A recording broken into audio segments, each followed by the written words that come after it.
everybody. I thought I'd try a different video today. I really wanted to talk about the Metamorphosis by Franz Kafka.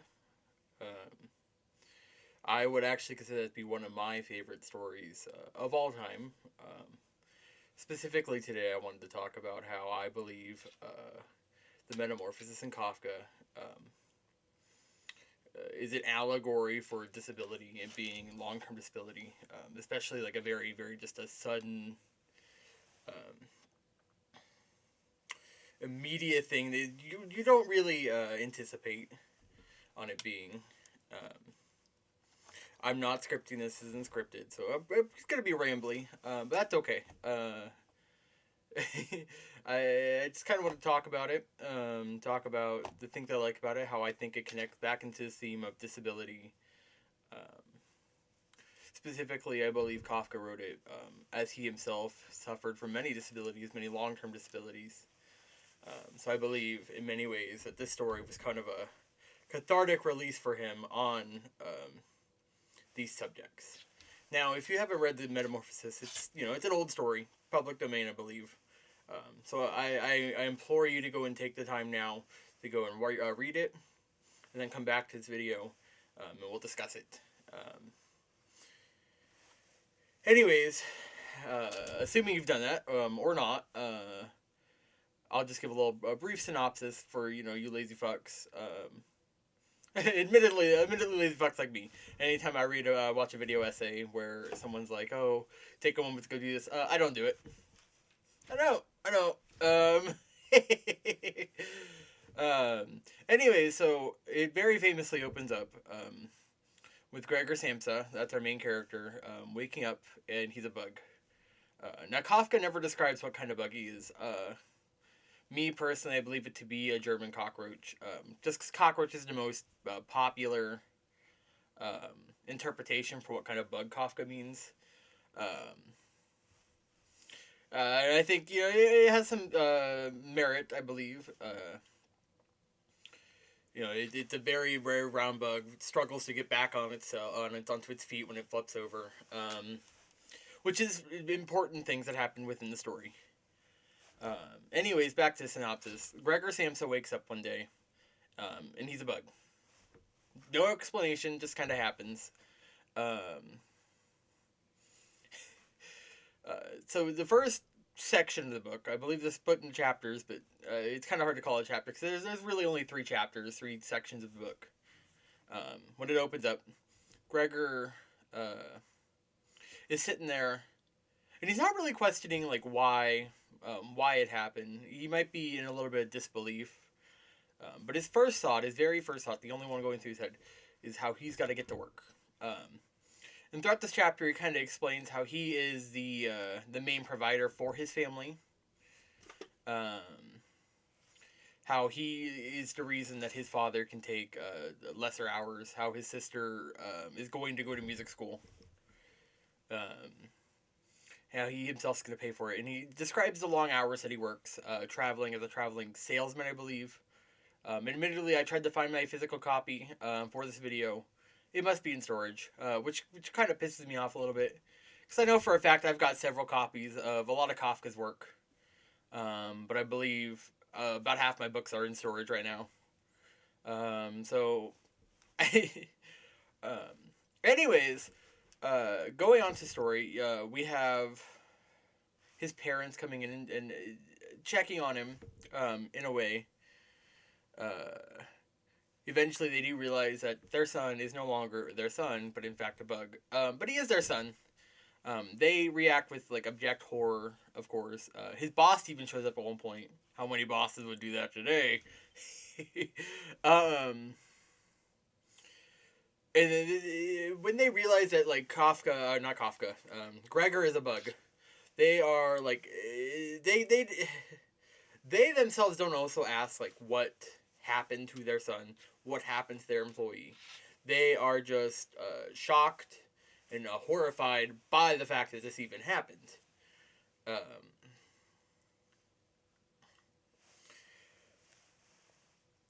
The chapter ends, of course, with Gregor being relegated to his room. And then it goes into the next chapter where we get to see more of the family dynamics, more of them coming to terms with the situation. Even to the point where they end up having to rent out the other room in their flat to make ends meet, essentially. And Gregor grieves about how, because this happened to him, he no longer can send his sister to school. Instead, she has had to go and find work. How his mother's had to go find work, how his father's had to go back to work. In this chapter, is a lot of horror about that. There is even a scene where his sister comes in to try and take care of him and feed him. But ultimately, Gregor accidentally terrifies her. To the point where she lobs an apple at him and it gets stuck in his little scale thing. I forget the exact term. Final chapter, they bring in someone to take care of him, and ultimately Gregor does die. Spoiler alert. But Gregor does die. Where I believe this story is an allegory for disability as a whole, is of course in the fact that disability can be very sudden. So it's guaranteed in your life that you will at one point become temporarily disabled. Sometimes you can become permanently disabled. I think that is the one thing that a lot of people don't want to think about, but it can very much happen. Like at any moment, you can be doing great and you can just suddenly be disabled. In the case of the metamorphosis, where this ties in, of course, Gregor wakes up one day and he's a bug. He can no longer work. He can no longer help provide for his family. He is just a bug, and essentially just stuck in bed. Because for a majority of the movie, he can't even, sorry. A majority of the book, he can't even get out of bed. He can't get off his back to get out of bed. Kafka even describes greatly him lying on his back with the blanket over him, not even covering his torso. Sorry. So that's a good major part of the story, is that Gregor cannot leave bed. Oftentimes, especially with physical disabilities, it can be hard to leave bed and go and do work or leisure or whatever you want to do.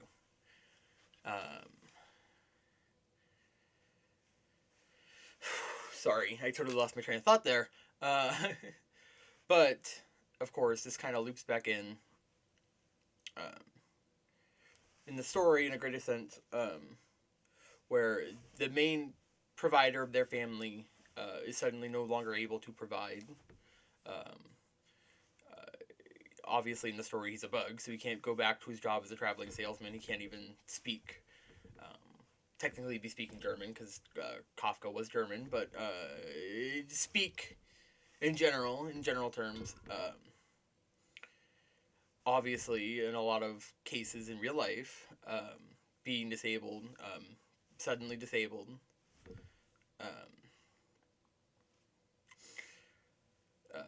can often leave a family without their main sole provider, suddenly, unexpectedly, ultimately disrupting a lot of plans, and just dreams, however you want to describe it. So, I guess, that's kind of my main point there. I believe, because Kafka himself was chronically ill. He was chronically disabled. I guess that's not the right word. Not the right term, I suppose. But, I suppose you know what I mean.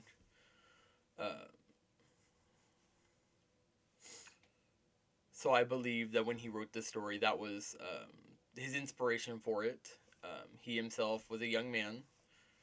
So he was very much expected to be the sole provider for his family. But with a lot of his disabilities, he struggled to do his duty and do his role, much as Gregor could no longer do his duty and do his role. I suppose there's not a lot off the top of my head in the second section, the middle section of the book, where that kind of ties back into this idea, other than just the idea of the family having to take care of Gregor. Just as in real life, families often get shouldered with the extra responsibility of taking care of their disabled family member or just person they care about. Just adding an extra level of responsibility for them to do on top of the now added, I wouldn't say burden, just because that's such an ugly word to describe it, but the extra effort now needed to provide for themselves and this disabled family member who can no longer provide for themselves. And the final chapter, I think, is the most telling of the general theme of this story, in my opinion. This is just my reading. I think, the Metamorphosis is one of the stories with a ton of different readings, a ton of different interpretations. This is just my main interpretation of the story, of course. I don't think there's anything wrong with anyone else's. Except for, of course, mine's better, because it's mine. Anyway, so in the final story, they get a maid. The family scrapes together enough money to get a maid to help take care of their house and to help take care of Gregor.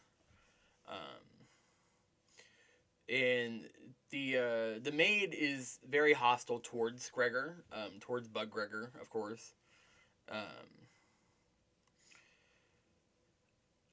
She often, shoos him back into his room, because he tries to leave his room a few times to go in and enjoy himself with his family, but she often shoos him back in. The apple that Greta, his sister, throws at him even rots within the little section. I don't remember what the exact words still. Rots within the little section thing there. And of course it doesn't get removed, so that's very painful for Gregor. Ultimately, Gregor goes into a deep depression. He no longer can see his family. The maid is made quick over that. I'm sure he has a name. I'm blanking on her name. I totally am. Sorry. He no longer can see his family. He feels very guilty for the sudden burden he has given them of having to take care of him, having to go back to work. He especially feels guilty for taking his sister's future away, is the way he sees it, because he was going to send her to music school, but obviously no longer can, because he cannot financially provide for that or for his family in general. But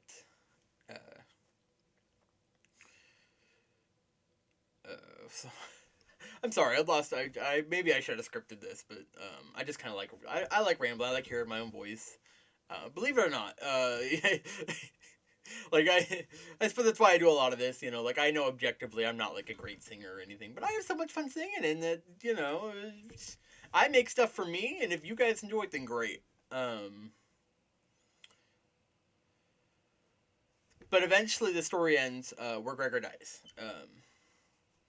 And in the morning, the maid finds him, obviously, finds his dead body. And she's actually very joyful. She cheers for his death, calling him many, many harsh things, such as monster and things like that.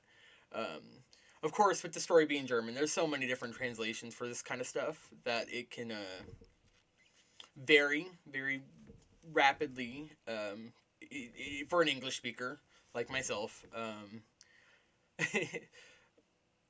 And obviously, sometimes you can't translate things literally, or you don't know exactly what Kafka meant, or whoever you're translating for. This is a story that comes very frequently with any other story that's originally written in non-English speaking language, or even ancient languages. Obviously, stories like the Odyssey have this issue as well.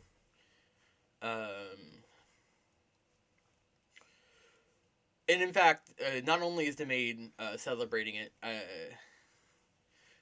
I think the family also shares some relief where they feel just a weight being lifted off their shoulder of no longer having to take care of Gregor.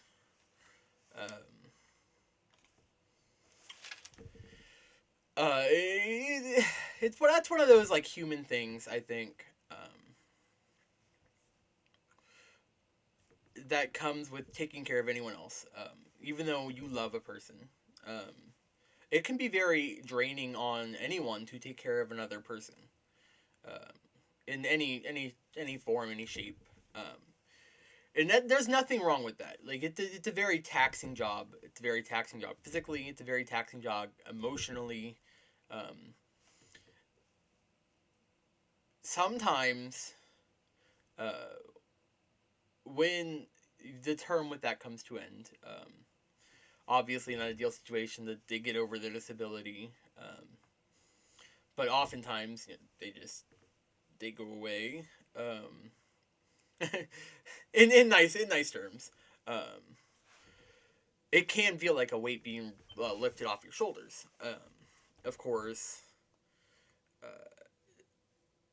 this is partially why so many different care services exist to do it. The taxing part is also often why so many families choose to take their disabled or elderly person, just kind of shove them away, which I don't agree with. But it's true. Like, it's just kind of one of those facts of life. You kind of gotta, you can't get around, so to say. I guess that's, it's kind of the end point of what I was trying to make. I think I've kind of explained myself mostly here. Let me know what you think in the comments down below. I do read them because I'm insane. I read every comment I get. I read...